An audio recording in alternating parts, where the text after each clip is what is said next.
Müstakil Azerbaycan yaşayacak. Azerbaycan'ın devlet müstakilliği ebedi olacak, dönmez olacaktır. Halkımız daima serbest, öz talihinin sahibi olacaktır.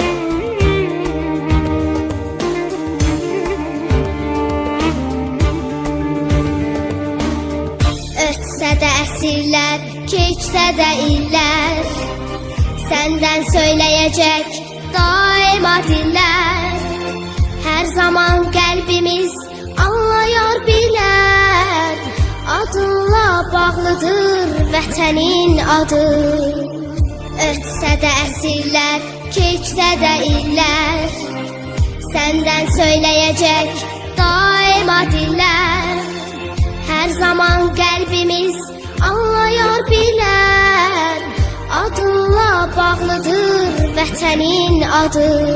Ey ulu öndər, ey ulu öndər, müstəqil dövlətin gücü yenilməz, yüksələn bayrağın bir daha enməz. Sənli günlərimiz geriyə dönməz. Ey ulu öndər, ey ulu öndər, müstəqil dövlətin gücü yenilməz, yüksələn bayrağın bir daha erməz. Sənli günlərimiz geriyə dönməz. Ey ulu öndər, ey ulu öndər, ey ulu öndər, ey ulu öndər.